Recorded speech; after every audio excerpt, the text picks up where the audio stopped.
How to make the Sahel safe again. 2 French hostages kidnapped on safari in northern Benin are free, along with a South Korean and an American, but it came at a price. 2 elite French Navy special forces killed, along with the French couple's driver before them. 6 years after the French-led forces chased jihadists out of northern Mali, the no-go zones seem to have shifted south and east in the region. We'll ask why. Westerners, by far not the only targets in a region where poverty, weak central authorities, and land conflicts make it possible for small but determined radical groups to strike, as they did Sunday in a church in northern Burkina Faso that left 6 dead. France has more than 4,000 troops covering from Mauritania to Chad, an area the size of Europe. In Mali, you can add 12,000 African UN peacekeepers. With French and U.S. backing, there are now cross-border security exchanges among the G5 Sahel group of nations.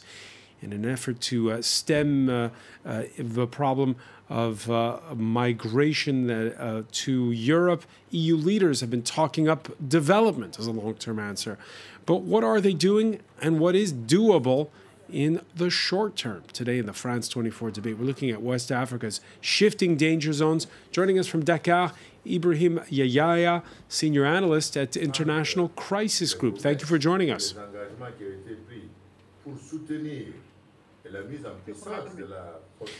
We're also joined here in the studio by researcher Célestin Alexis Agbessi. Welcome to the show. Thank you. Filmmaker Michael Kirtley is with us. Welcome back. Good to be back. And from Haverford, Pennsylvania, Susanna Wing, associate professor at Haverford College. Nice to see you. Thanks for having me. The France 24 debate on Facebook and Twitter, hashtag F24debate.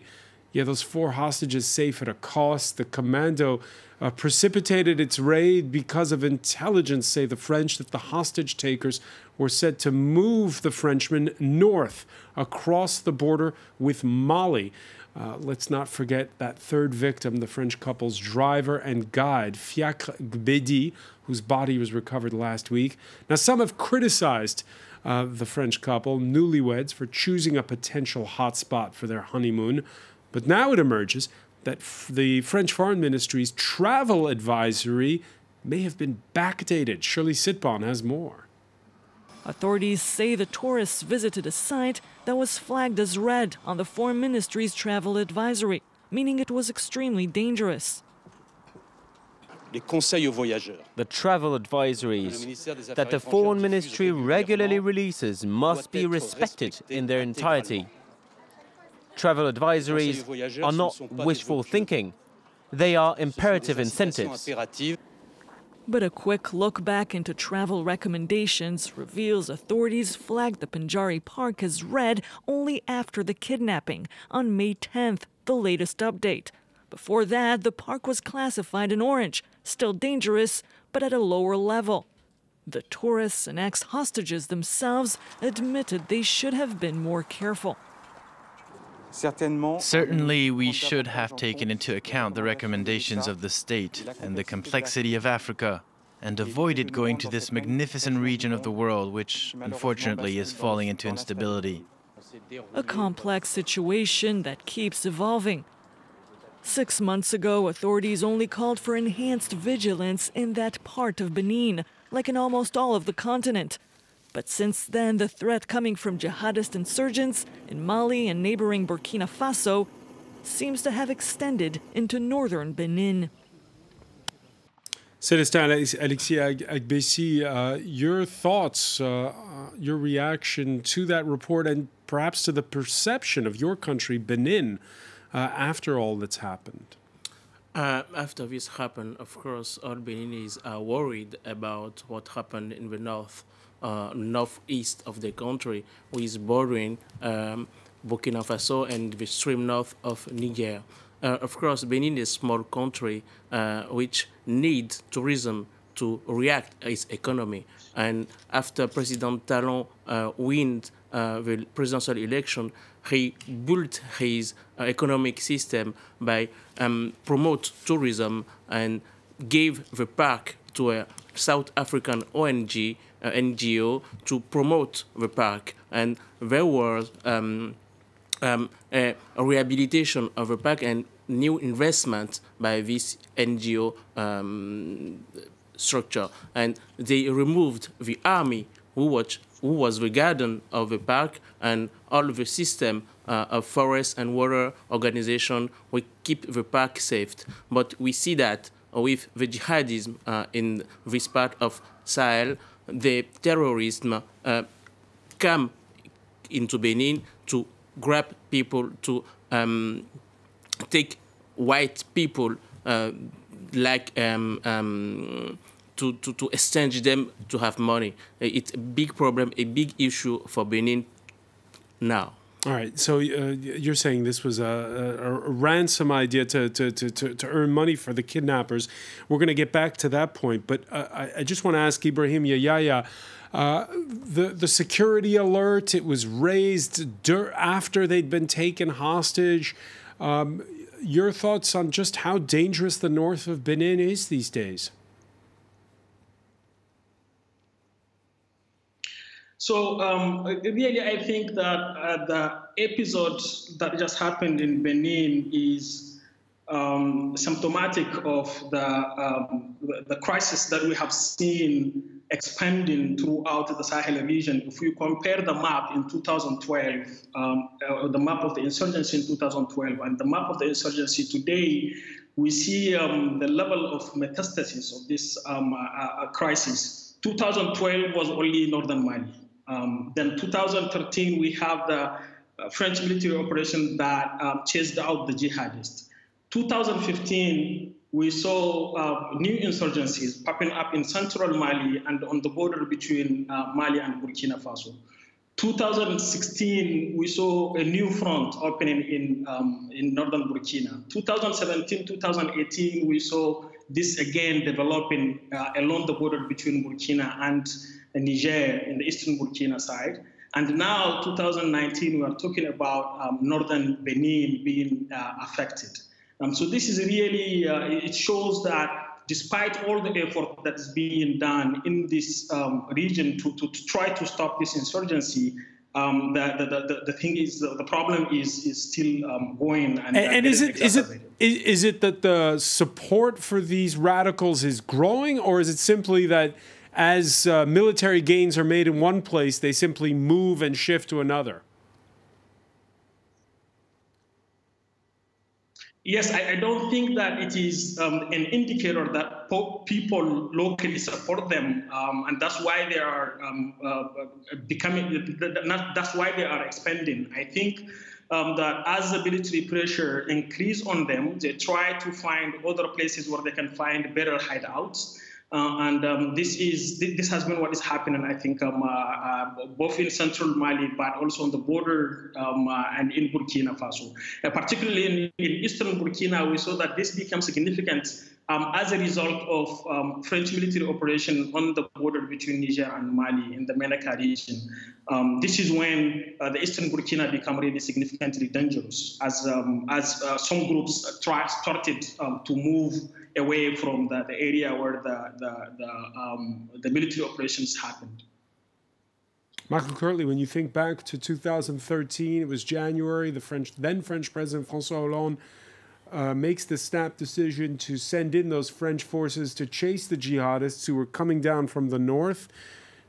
Did you think we'd be in this sort of, the way we've heard Ibrahim describe it just now, in this game of whack-a-mole with these insurgent groups that move around from place to place?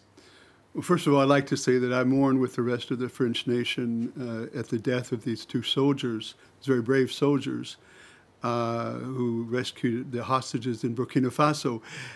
Of course, I think that at that time, back in 2013, it was fairly predictable what we would look at today. In fact, I think we even talked about that here on the debate one night. The problem is that whatever the French are doing in Mali, that's not related to what's happening in Syria or Iraq or Libya. And those activities in those countries affect what's happening in the Sahel.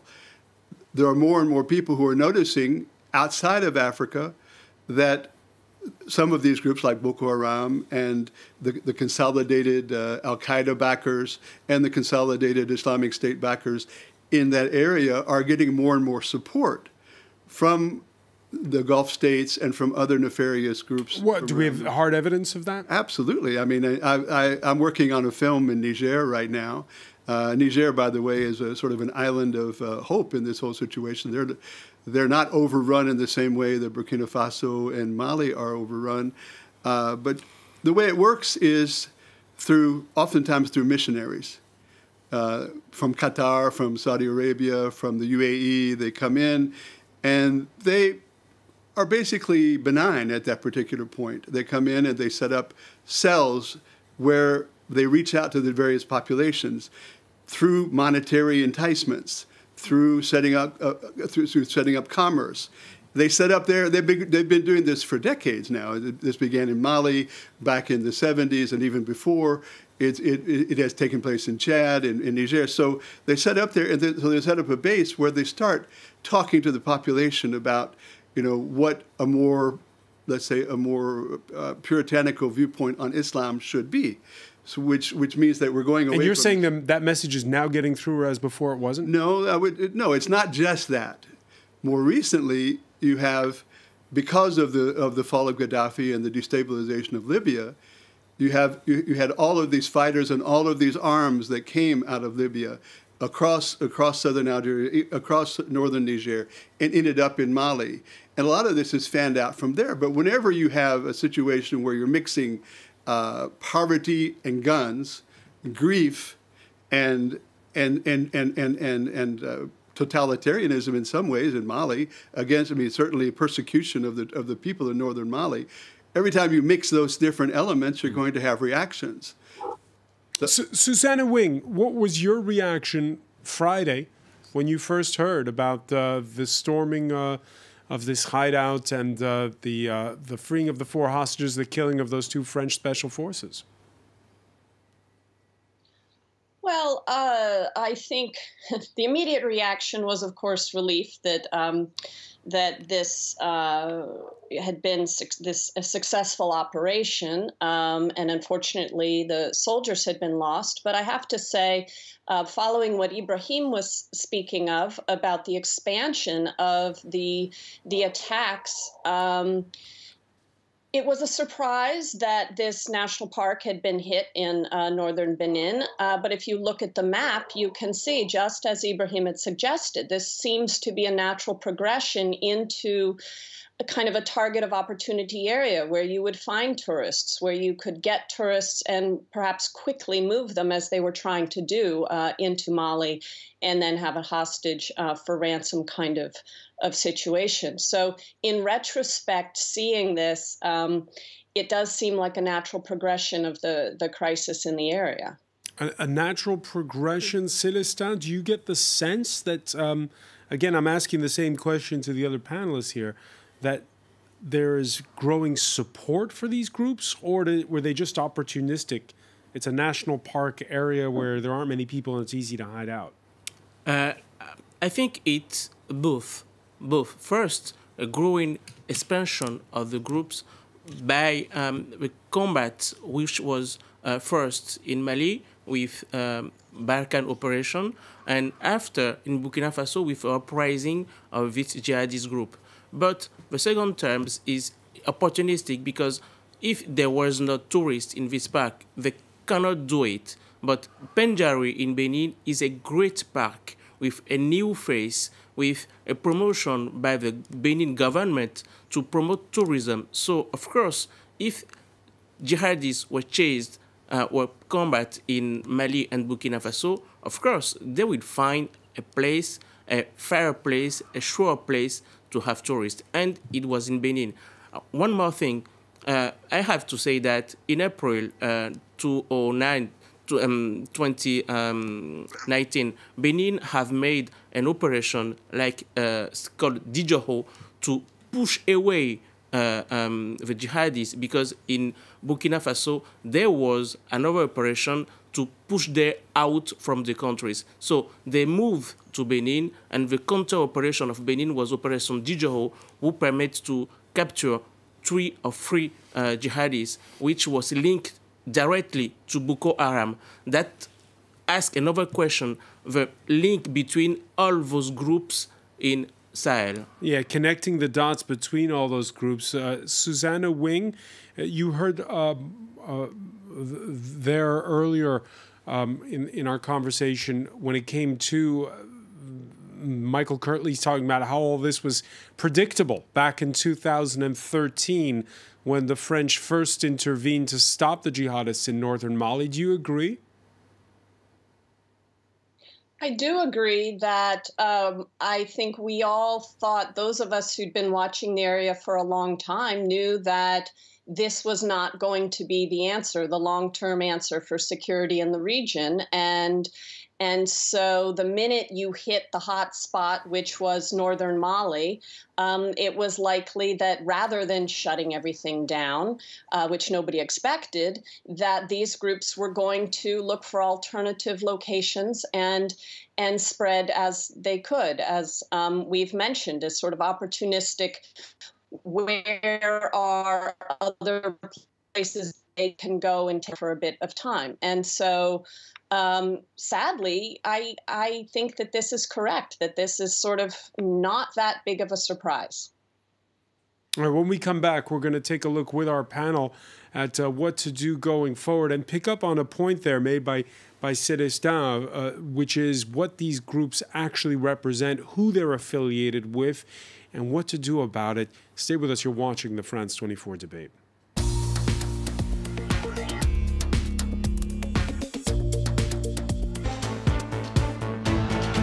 Welcome back, or welcome if you're just joining us. It's the France 24 debate. We're looking at West Africa's shifting danger zones. We're doing so in the company of Ibrahim Yahya, senior analyst at International Crisis Group, who joins us from Dakar, Senegal. Researcher Célestin Alessi is with us. Filmmaker Michael Kirtley, and from Haverford, Pennsylvania, Susanna Wing, who teaches at Haverford College. Célestin, you were telling us that you were at this park back in December? Yeah, Pendjari is beautiful park, a really beautiful park, and I maintain that I will go back in this park in next December with my wife and my children, because I have to say one thing: Benin is safe, really safe. But you heard the foreign minister there with the warnings and exactly, French minister warning his people, warning foreigners people, but in Benin, don't forget, people are living there every day, people are going to school every day, and people are working there every day. We cannot, I'm from Benin, of course, Benin needs tourism, and Benin is not invaded by terrorists. I have to say that clearly.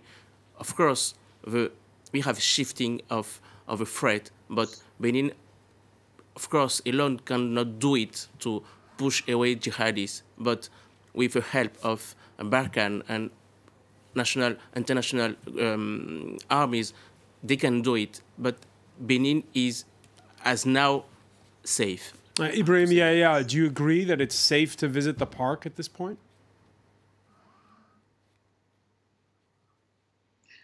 Well, I'm really not sure about the park itself, but I would agree with Célestin that Benin, most of the Benin as a country is safe.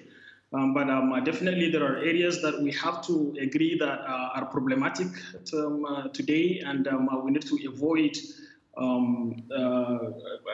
going into those places unless necessary. Michael Kirtley? I know Benin very well. I think that Benin and Togo, Ivory Coast, those are safe countries, except for one particular situation, and that is the border areas. Well, not just the border areas. There was that attack on the seaside resort of Grand Bassam a couple of years back in Ivory Coast. I mean, it doesn't take much to have a terror attack anywhere. I think we have to delineate, are we talking about a general strategy to move into these countries, or are we talking about isolated incidences?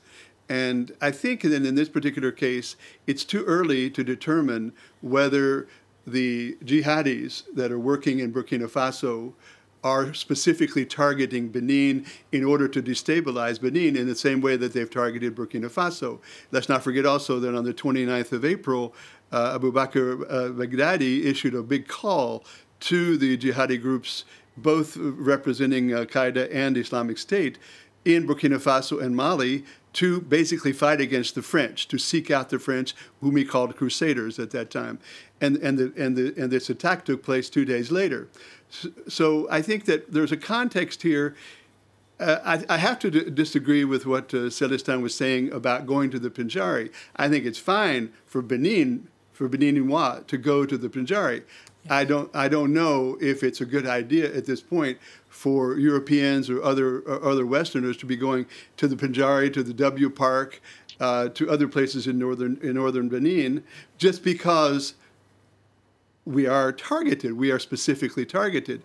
And I think that if you're going to go to these areas, you have to be ultra. I've been there. Like I said, I'm doing a film in Niger. I'm going to go all over the country. I'm traveling throughout the border areas, working with an agency of the Niger government called the High Authority for Consolidation of Peace. And I know that if I'm not guarded, if I don't have security with me, I would be a fool. So how these tourists went to the Pendjari Park, I think, is a big part of the answer as to how they got attacked. Yeah, there have been over 400 killed by jihadists in the region in the past months. Kidnapping Westerners, though, well, that's a different proposition whose aims sometimes can be unclear, as you've heard Celestin mention. Is it ideology? Is it for ransom money? Claire Rush has more. The rescue was launched under cover of night on Thursday. According to the French military, it was the last chance to mount an operation. The kidnappers were nearing Burkina Faso's northern border and were close to getting away. The operation was a risk, but the even bigger risk was that the hostages may have been handed over to the Messina Liberation Front, another terrorist group operating in Mali. If the hostages had been taken by this group, it would have been truly impossible to organize any kind of operation to free them. The Messina Liberation Front, or MLF, is an armed group operating in Mali in the Sahel region. Since 2017, it's been allied with Al-Qaeda in the Islamic Maghreb.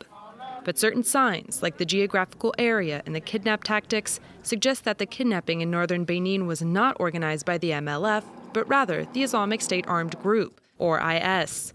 This despite the fact that IS and Al-Qaeda are normally competitors. If the MLF is confirmed to be behind the abduction, it would be the first time the group has kidnapped Westerners. Susanna Wing, for those who don't get into the weeds of it very often, for them, Al-Qaeda, ISIS, it's all the same. What do you make of the various groups that may or may not have been involved in all of this in this instance? I think, as you suggest, this is a bit of the weeds, and there's such continuous flux of these groups, with different groups rising up and joining together and merging and then not, and so I don't think that it's particularly useful to try to get in the nitty-gritty at this time. I think that what was clear about this particular instance, at least from what the French are stating, is that the real danger here was that these individuals get passed off to groups with sort of deeper connection and linkages. Once these hostages were taken and given to the MLF, and then in Mali, that it was just going to be that the networks were running so much deeper, it was going to be that much harder to actually get them. And what does it tell you on that score? What does it tell you on that score? That the rescue mission, they discover, when they're freeing the two French people, these two women, one South Korean and one American. The South Koreans, for their part, say they didn't even know that she'd been kidnapped. Yeah, I just as you're saying, I'm as surprised as you are, and I think we're all a little bit curious as to exactly who these two women were, and I have absolutely no idea or any evidence or concrete information to give on that. I think it's a bit curious, and all of us who watch this area, I think, are equally curious. Ibrahim Yahya, what do you make of it?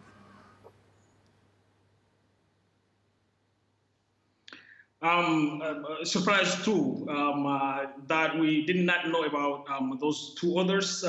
Usually when there is a kidnapping, the jihadist groups are eager to say that they have kidnapped such and such and start looking for ransoms.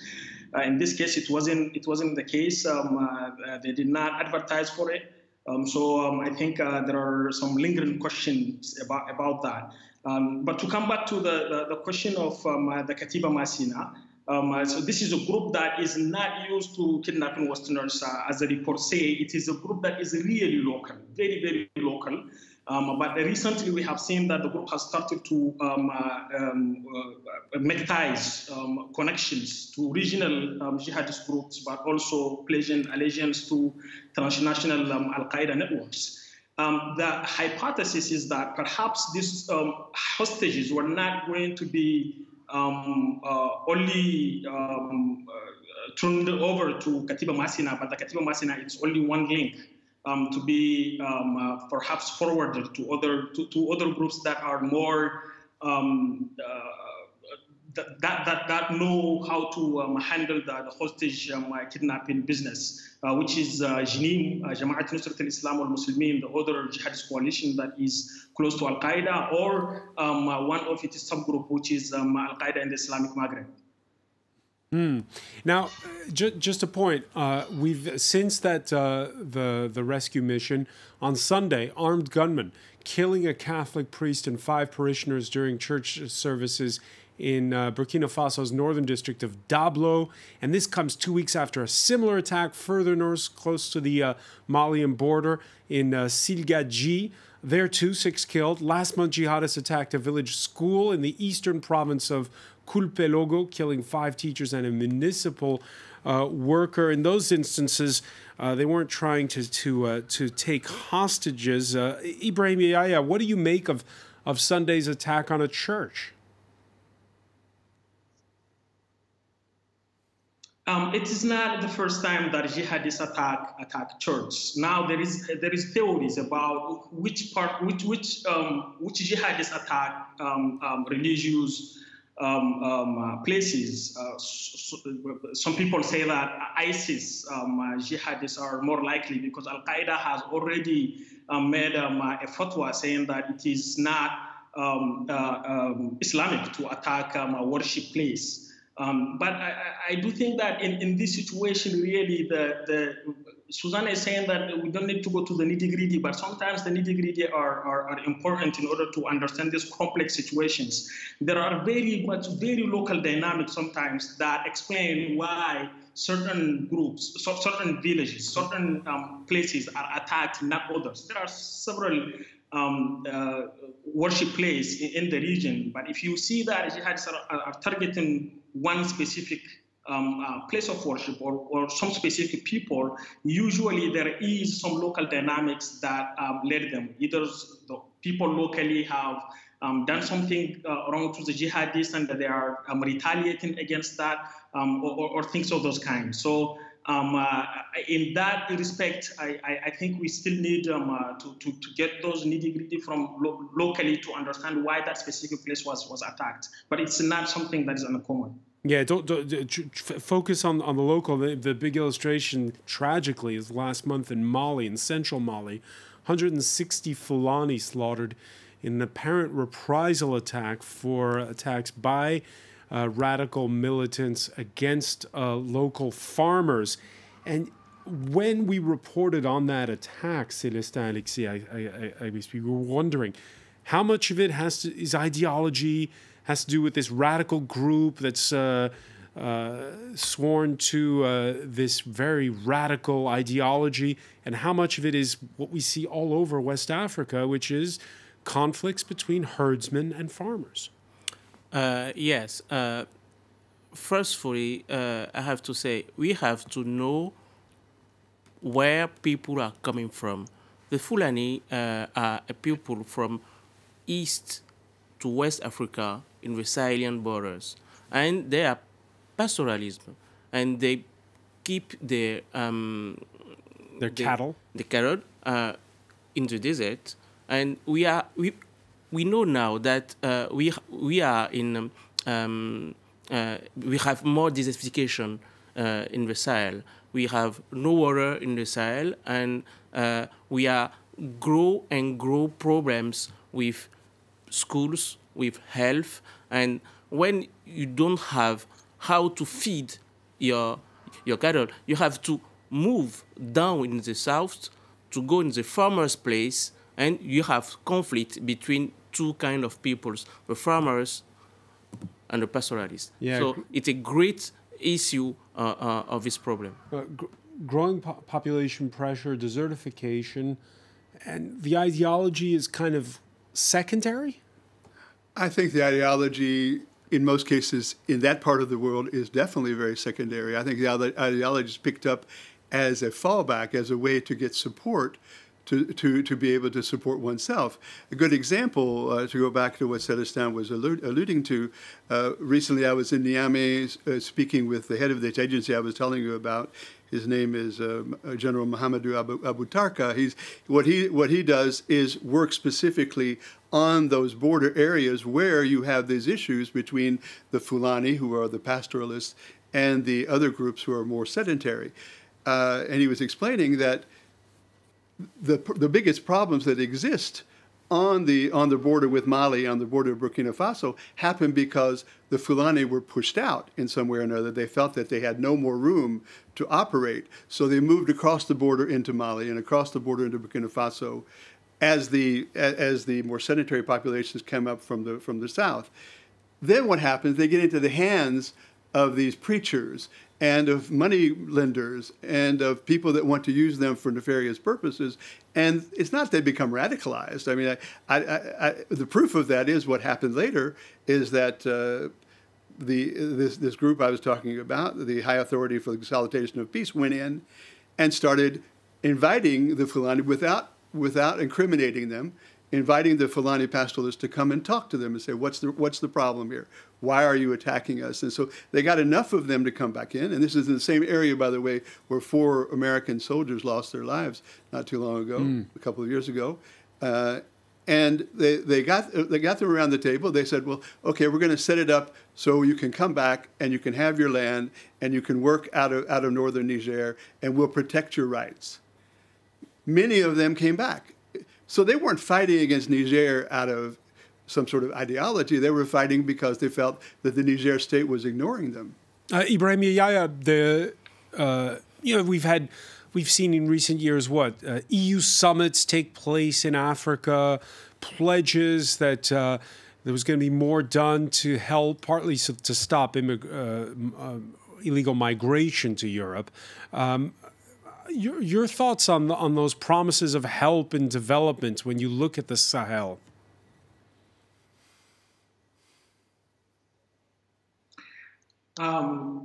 Listen, I think in the current situation where we are at, development is good, it is important, but it's not the only solution, and I think it's not even the major solution to this crisis.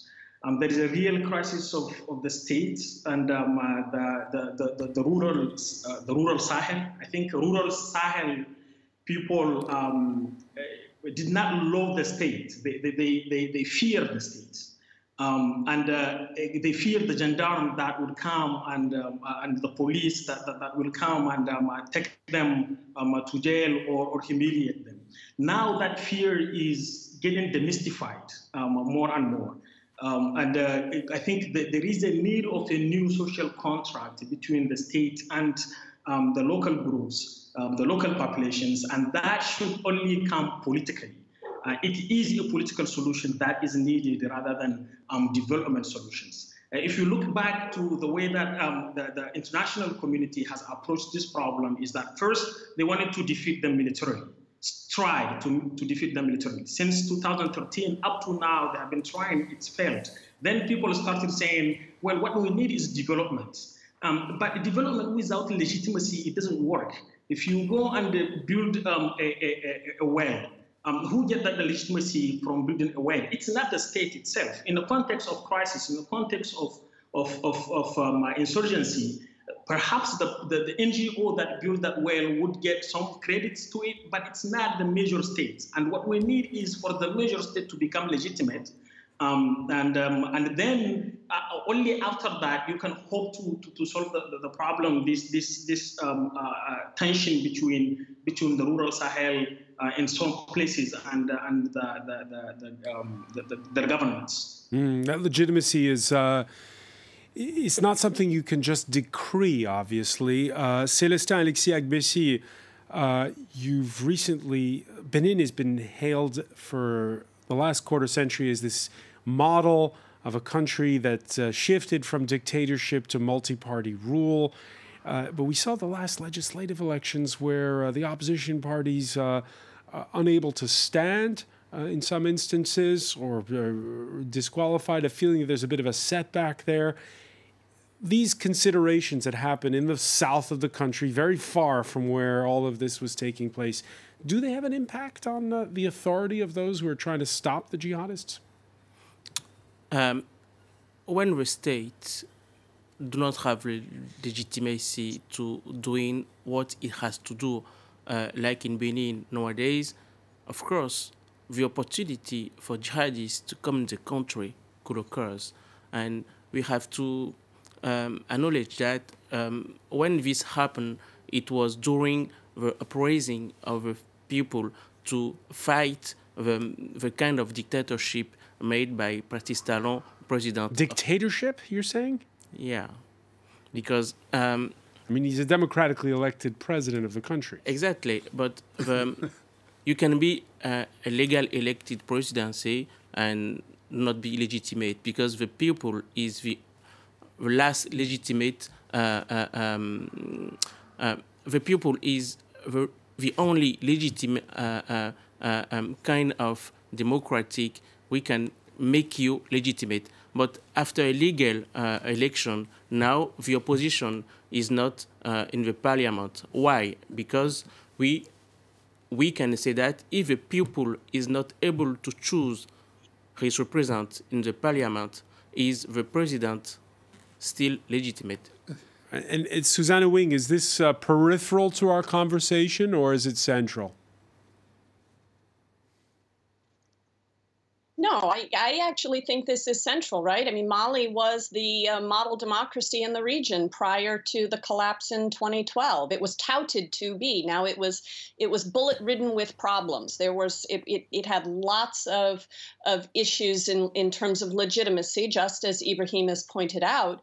And I think it's important to look at what's going on politically in Benin in these last elections and to think about how much support or lack of support the president of Benin currently has, and to understand that these are very fragile places. And while we like to think of, Benin as a model democracy in West Africa, just as we thought of Mali as one, what is going on throughout the entire country matters, and the role of the opposition matters critically. And given that there's no opposition now, that they boycotted the last legislative elections in Benin, I think we should be very concerned.